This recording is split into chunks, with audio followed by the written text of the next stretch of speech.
We are continuing on with our reading of the Mary Celeste, an unsolved mystery from history.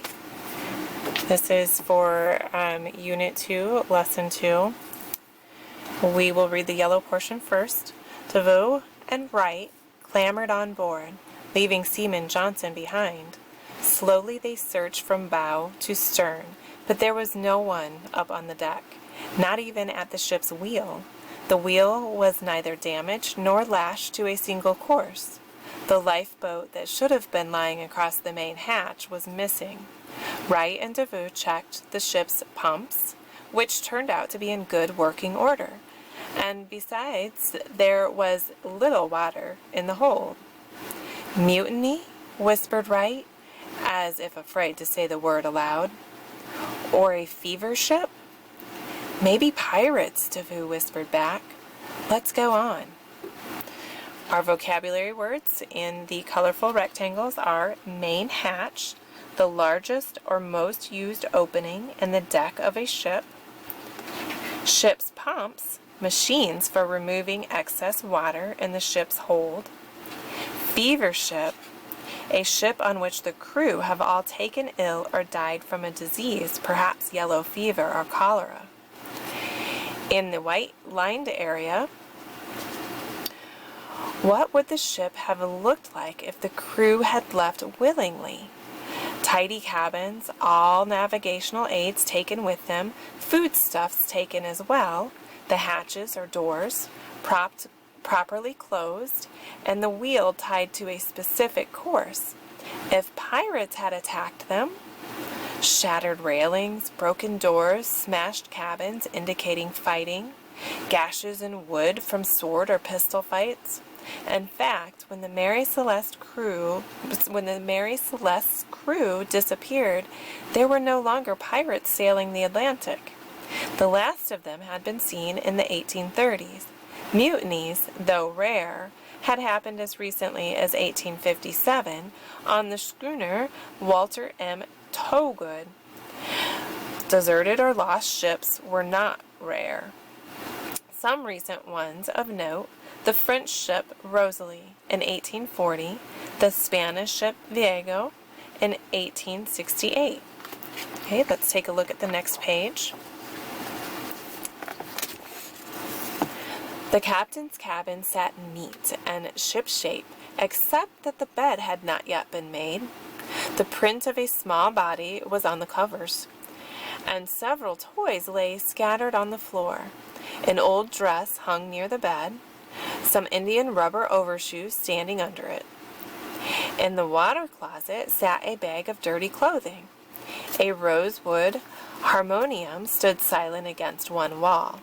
Above it, a shelf of music books. The captain of Mary Celeste had brought his family with him and many of the comforts of home. In the first mate's cabin, the ship's log lay open.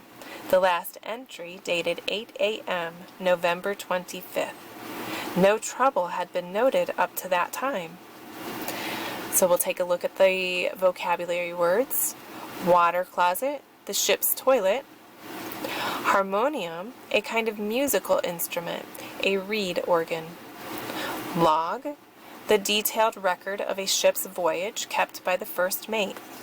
And in the lined white area, the captain would have been extra careful in choosing the crew with his wife and baby daughter aboard. That crew consisted of first mate Albert Richardson, second mate Andrew Gilling, steward and cook Edward William Head, and 4 German seamen, 2 of them brothers, 7 in total. They all had reputations as first-class sailors. Mrs. Briggs wrote to her mother that the captain thought the crew a pretty peaceable set this time all around, if they continued as they have begun. Can't tell yet how smart they are. Let's go ahead and look at the next page. But some important items were missing from the Mary Celeste. "Where's the chronometer?" asked Wright. DeVoe added, "And where are the sextants, navigation book, and ship's register?" They both knew a ship would never sail without these. Had the captain taken them with him when he left? Then why had the family not taken their clothes or the captain's wife her jewelry? The two men asked themselves these questions. There was nothing to eat or drink in the captain's cabin, so the sailors checked in the ship's galley and pantry. They found a 6-month supply of uncooked food and fresh water. They checked the crew's quarters, which were in good order, except that there were no crew anywhere to be found. Okay, let's take a look at our vocabulary words. Chronometer, I think maybe it's how you say it. A very accurate ship's clock, not affected by motion or weather. Sextant, an instrument used by sailors to navigate by the stars. Navigation book, a book that includes tables and calculations to help sailors find their way at sea or navigate using math. Register, the ship's official written documentation that describes its specifications and lists its owner or owners. All right, in the white lined area, Devu checked the ship's galley, the kitchen, and found all the kettles, pots, and utensils washed up. There was a barrel of flour about 2/3 full. No cooked food was visible. The hold had enough food for the crew for at least 6 months, including meat and potatoes. It looked as if nothing was out of place or had been taken. I found, Deveau later testified in court, no wine, beer, or spirits whatever in the ship. On the next page, we'll read the yellow square first. The last place the men looked was in the ship's hold, where her cargo, 1,700 barrels of raw alcohol, was well stowed.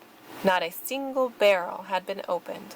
All in all, Deveau and Wright looked around the Mary Celeste for over half an hour. They found no sign of anyone on board, no signs of struggle. Our vocabulary words: hold, the area inside the ship where cargo is stored. Cargo, the goods being transported by the ship. And in the white lined area, the cargo was alcohol stored in red oak barrels. Red oak is a porous wood that lets alcohol fumes escape. When the barrels were examined, some of the alcohol was found to be gone, but that was entirely due to evaporation. According to reports, the barrels were in good order and not in any way injured. Besides, the alcohol was raw alcohol, which was to be used in fortifying Italian wines. Anyone drinking it unprocessed would not become drunk, but would rather lapse into a coma or die. Only one hatch was found open, but there was no sign of smoke damage or an explosion in the unventilated hold. Next page, and this is the last page for this lesson. We'll read the yellow area first. The men did not speak as they rowed back, but once on board the De Gracia, they had much to say. The captain listened sadly to their report, for he knew Captain Briggs and his wife Sarah. He had even had dinner with them at the Astor House before they sailed. They had told him their 2-year-old daughter Sophia was traveling with them, but their 7-year-old son Arthur had to be left behind to go to school. Captain Morehouse knew that Captain Briggs was a good sailor, a smart master, and fair to his crew. The men's oilskins, boots, and pipes were all left behind. The lady left her gold lockets. They went quickly, sir, said Deveau. I do not think they meant to be gone for good.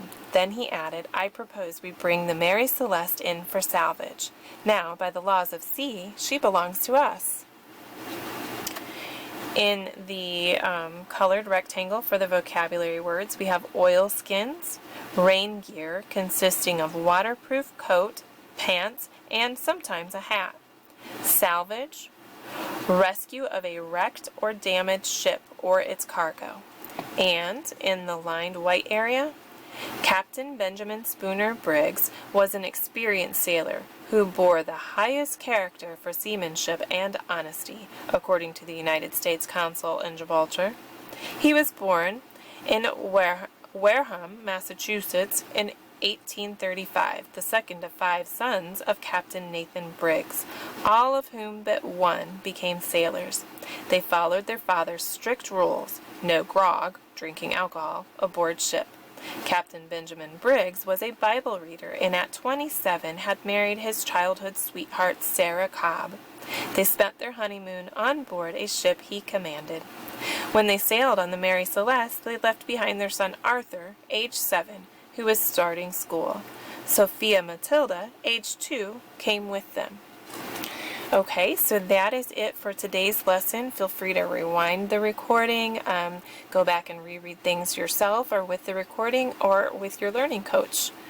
Okay, and we'll see you back tomorrow for the last of the Mary Celeste.